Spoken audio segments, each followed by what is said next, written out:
Let's talk about prospecting. Okay. It is, whew, it is hard to be in any type of, I think marketing and sales are just hard right now. They've been Yeah. hard forever, but I think they've gotten a lot harder. And prospecting is one of those big challenges for almost every single company that is focused on trying to acquire new logos, which it Yeah. feels like if you're in B2B SaaS, like that is like your number one mission 24/7. So you are, I think, super well known for in the world of prospecting. Thank you. Thank you. I don't. It's on purpose a little bit, but go ahead.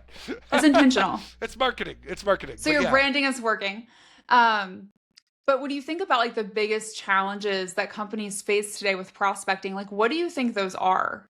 Yeah. So, I mean, this is I'm gonna try not to be pitchy, but I think one of the biggest problems that we have today is the roads that we use to prospect don't work anymore.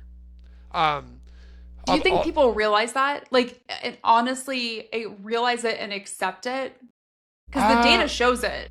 I think people don't. I think so. I call it the outbound paradox. So basically, what happens is companies go through a cycle where they hire SDRs and BDRs, they prospect people with normal personalization. They get some stuff that works, and then they're like, all right, now let's go hire 20 reps, and we're going to have them all do the same thing, and it's going to scale. And what ends up happening is none of the reps can replicate what worked before because when you're new and exciting, it was cool and interesting. But like once you're starting to do marketing and all that stuff, the emails that you send, your email deliverability starts going down the more people that you send. In fact, I've read stats that say almost 30% of your cold emails will never reach the prospect's inbox.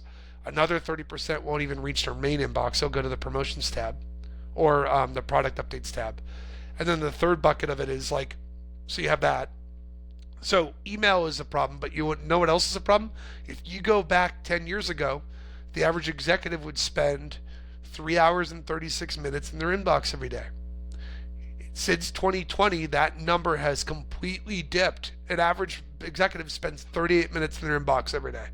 It's dropped. And you know why? It's because all the internal communication that they used to do with people over email, they're not doing in email, they're doing in Slack or Microsoft Teams.